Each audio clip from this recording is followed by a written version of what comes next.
Well, we have a question even before the session, and Samyukta says, please ask Radha how awesome her students were from Zine Machine, Samyukta.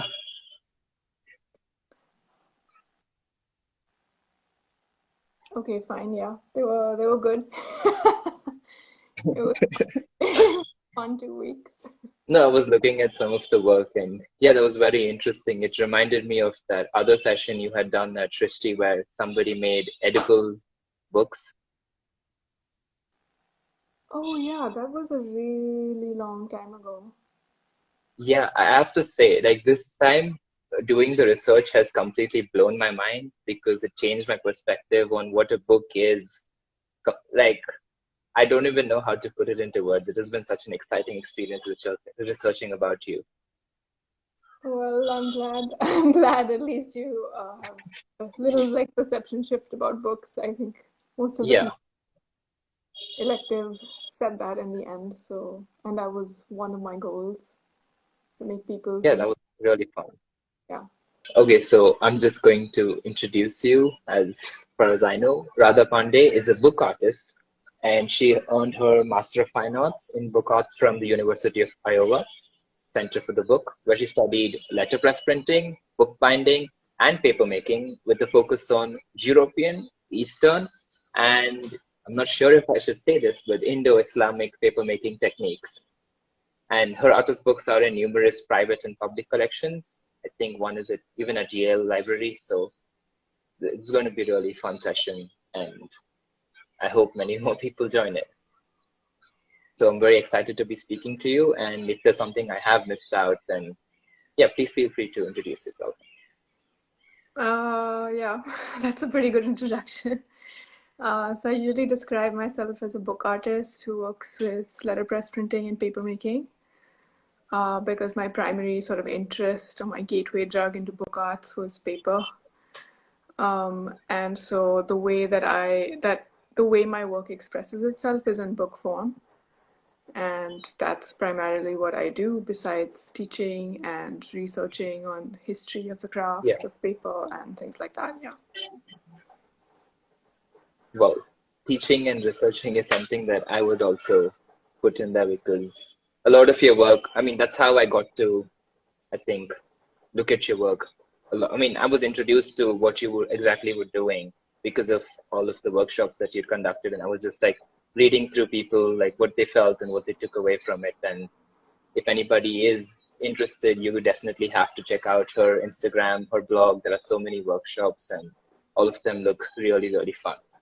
So I think we can start with a Sure. question. What exactly, you mentioned that you were a book artist, and I think people don't like usually confining themselves to a term. So I want to ask you, what does that term mean to you? And if you could give us a brief description of your current practice, so that's to set context for the rest of the conversation. Yeah, so it's a little bit hard to explain it because it's so many different things. And so that's why I don't feel so limited by that term. Because if you're a book Okay. artist, it can mean that you make your artwork in the form of a book. It also means that you have a range of skills. So you're constantly working with different types of skills with every project. So, for example, I make paper for some of my projects. For the projects that I make paper, I will letterpress print on the paper that I make. So I have to have those two skills, bookbinding as well, and then all of the research that comes with actually producing your own work on a specific subject, which can take a really long time. And then letterpress printing doesn't only mean like setting type in metal and printing it, but also carving your own blocks. So illustration and then knowing how to like make your illustrations printable in that particular format, so letterpress printing. So for me, I do a lot of like, I used to do a lot of linoleum and reduction linoleum, but now I'm kind of starting to switch to wood engraving, which I find slower, more challenging, but slower and a lot more like eco-friendly than using Okay. linoleum. Yeah. Yeah, so those are all the things that uh, being a book artist can encompass in any one day, besides the teaching and the research and the lecturing and all of that stuff. So Yeah. Yeah, I like that you said in any one day, because that makes it, I mean, that makes everything much, much clearer. Yeah, so it obviously depends on what kind of project I'm working on at any given time. So it's not like I make paper for all of my books. So it depends on the project and it depends on studio access and time, just like having enough time. How long do I actually want to spend on a particular project? So yeah. Well, you mentioned you made your own paper, and I think all of us would be very interested. And I actually wanted to try my hand at it, and I will definitely do it this weekend.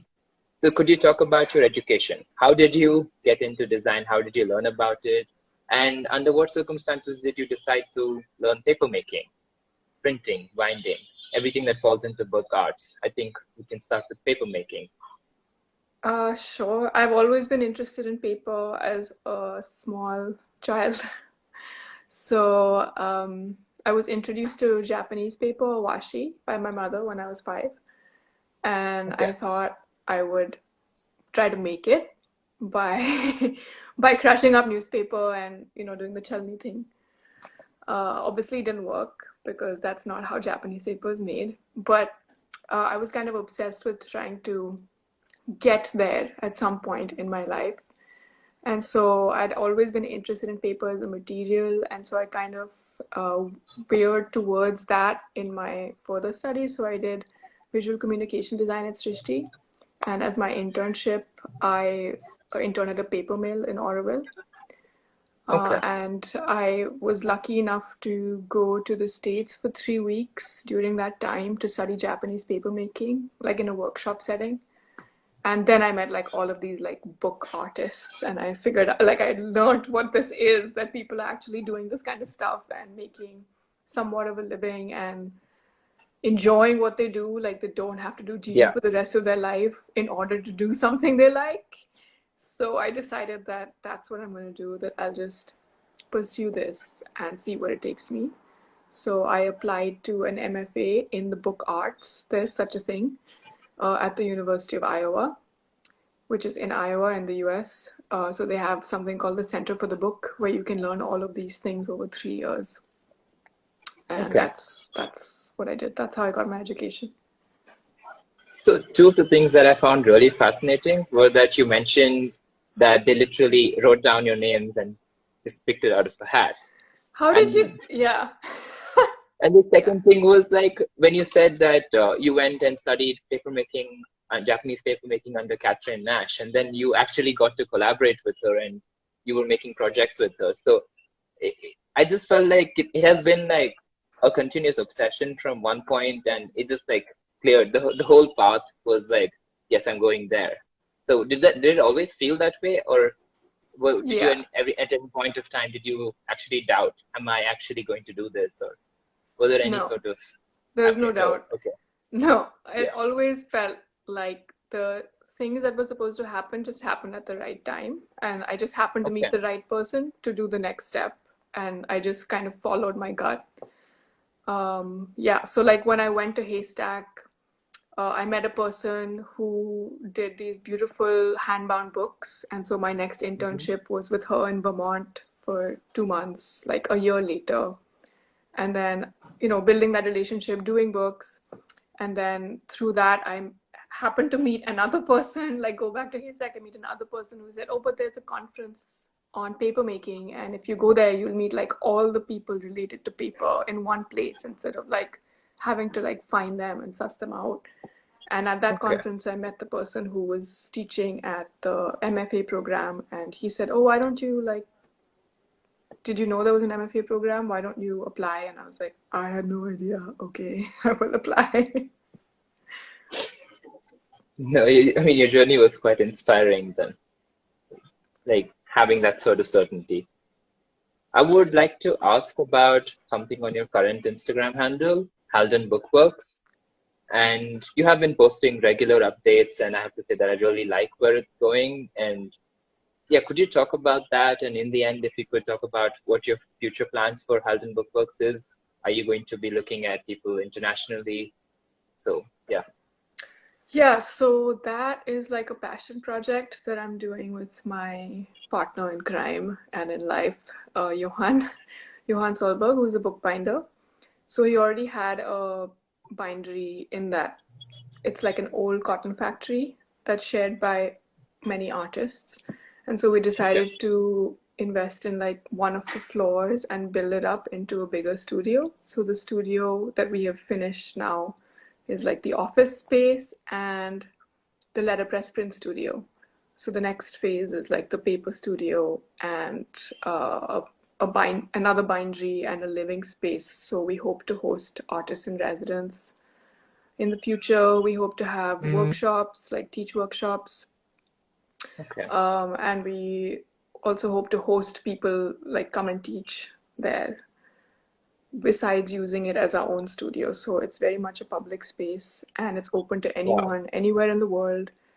And I was after this elective, I was just discussing with Johan that we should try to find a grant for students from India who want to come and intern at the studio for short periods. So that's hopefully going to be in the works too.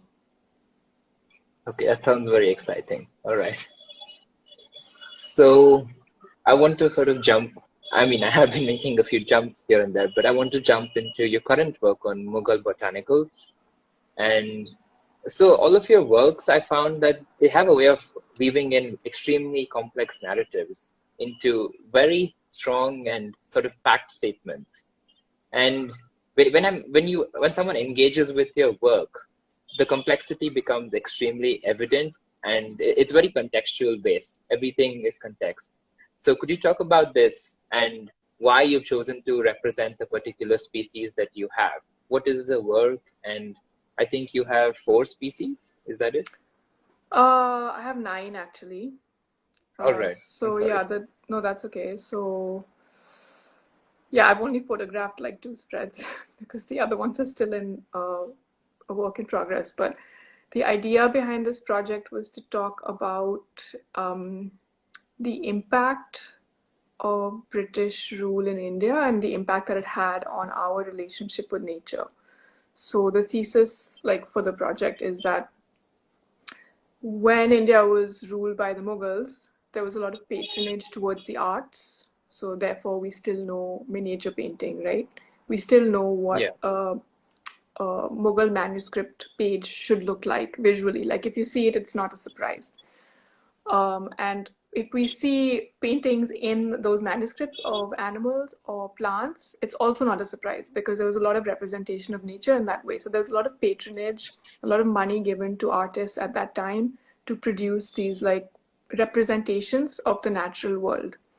So what changed then with the coming in of the British was that India was seen as property, as we all know, but part of that perspective also lent itself to nature. So nature was seen as property and something to economize. And so a lot of the plants that were native to India were taken to different countries via England and propagated all over the world.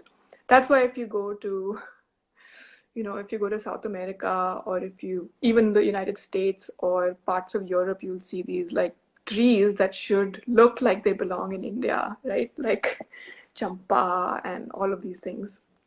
Um, Okay. so that's all because of the economic interests of the British. And so the ways that these were represented then in book form was those beautiful European botanicals that we all know and love. Like we see like pictures of those on Google like all the time, right? But that even though they're beautiful, the purpose behind that was to understand the botany and biology of the plant so that you could propagate it. So the use as opposed to the Mughals, which were looking at it more as an aesthetic. So that not only changed like our book history, like literally our book history changed because of that representation and that like economic interest, but also changed how we as Indians were interacting with our environment. And so Okay. that's Yeah. that's what the book kind of addresses, that we suddenly had this weird cultural shift where it was no longer part of our lives. It was something that we could use to make our lives Yeah. better. I understand that. Yeah. So the plants that I've chosen are plants that were never popularized by the British because their only value besides like native uses for medicine was that they were beautiful. So they were never really popularized in that way. They didn't have like an economic value. So those are the Yeah, that plants makes, I'm highlighting. I mean, that makes quite a statement, very, very political and pointed way. So, well, Yeah, I actually, think it's I did, about time. yeah, I had a question about, yeah, your representation of these things also. When I was looking at, let's say, and you had a work called Anatomia Botanica, and that talks about the sacred lotus, southern magnolia, and hibiscus, Yeah, red hibiscus. Okay. yeah. So when you were making the lino cuts for those things, I saw that you were referencing certain specimens that you had found. So as an artist, do you try staying as faithful as you can to this particular specimen, or do you just freely try to capture the essence of it by a broad understanding of the species, how they look like, and so that you can carry across that identification? Because I wanted to understand your idea of aesthetic value, or yeah, how you would represent this. Yeah, I was trying to be as accurate as possible. So Okay. I took a botany class that semester. I spoke to botanists. I tried to get it like as close to reality as possible. But linoleum isn't, you can't get extremely thin lines with linoleum. And so there were a lot of like things that I had to forego because of the medium that I was using.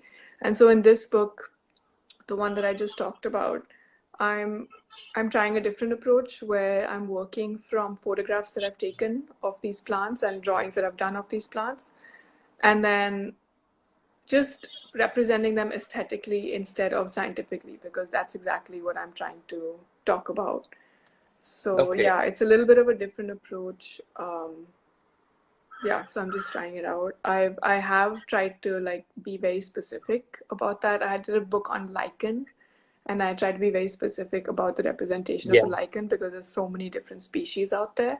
So with that one, I was really particular because there are people, like it was directed towards people who have an interest in that, so they would know if I had got something wrong. So yeah, there's a little bit of a responsibility there. Okay.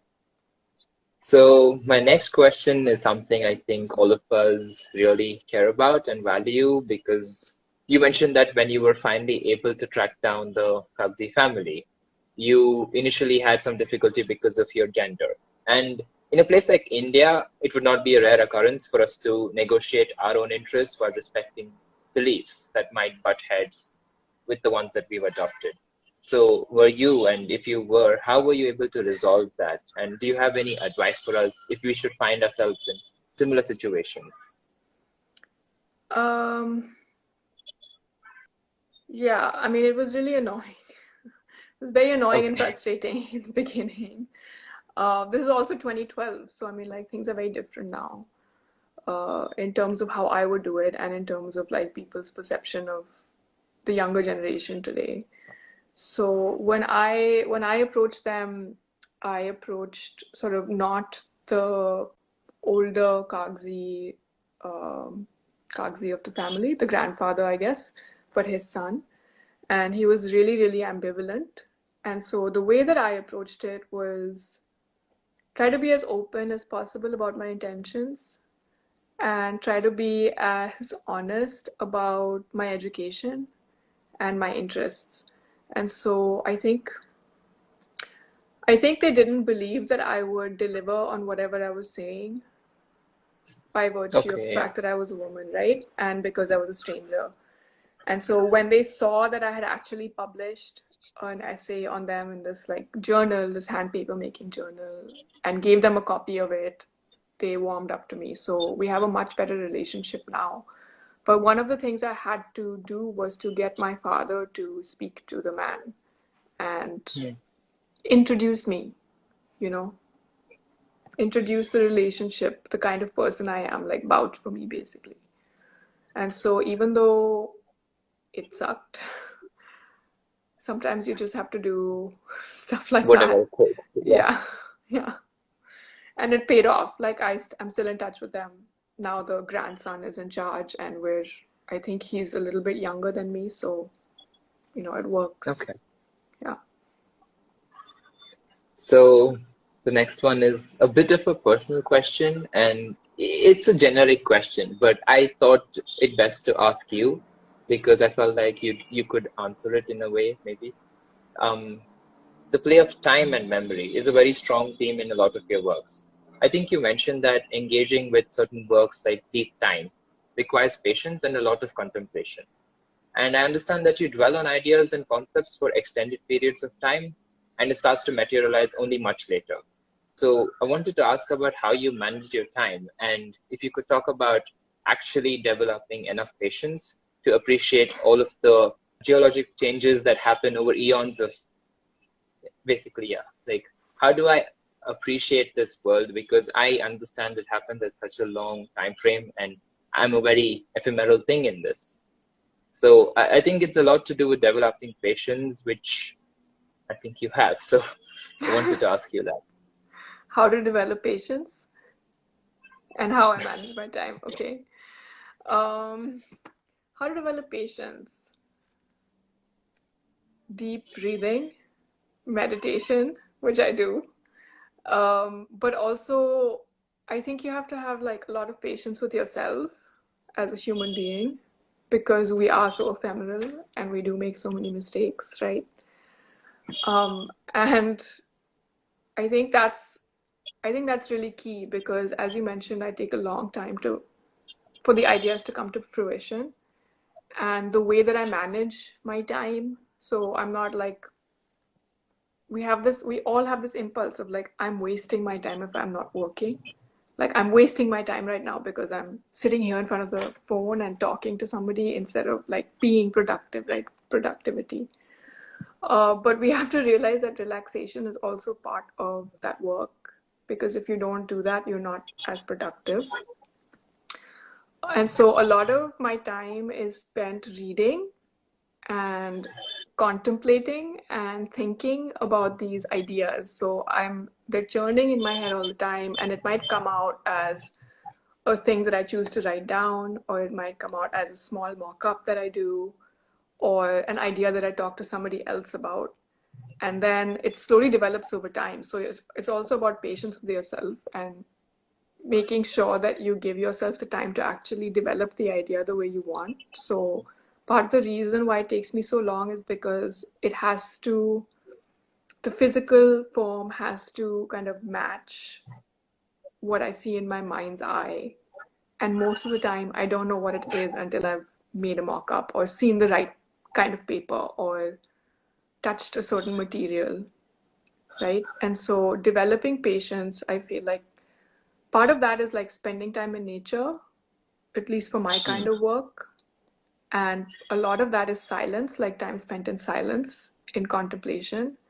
But a lot of that is also having other stimuli that is not directly your work. So, like, I read a Okay, lot of yeah. science. Yeah, I read a lot of science fiction, and I watch a lot of stuff on crime. And it's not directly related to my work, but it does give me ideas on how other people are approaching their ideas and their plot Hmm. points and how they're making it more universally accessible, right? Like the question you Yeah. asked me isn't universally accessible, it's very individual. So, how do you translate that into something that's universally recognized? And so, that kind of thing, I think, only develops when you've spent a lot of time making a lot of mistakes and seen things fail, because then you know what doesn't work, which brings you much closer to what does work. Yeah, definitely.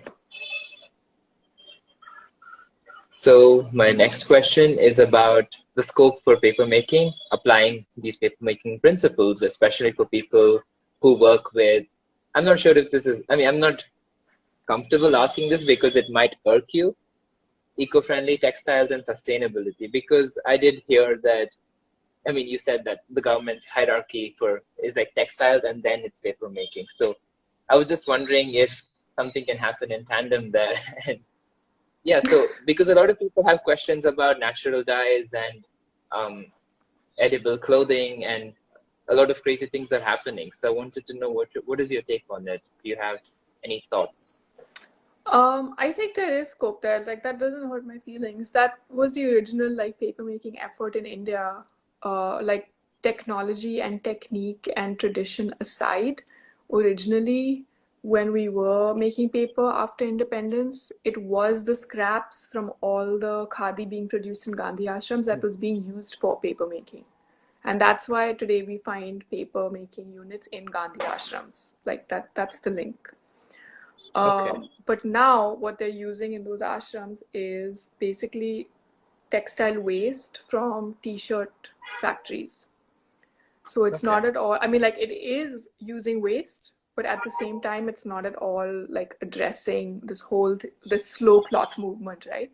That everybody's after these days. So it's not, Yeah. I don't think it's something that, it's not producing paper that's of very good quality either. So Hmm.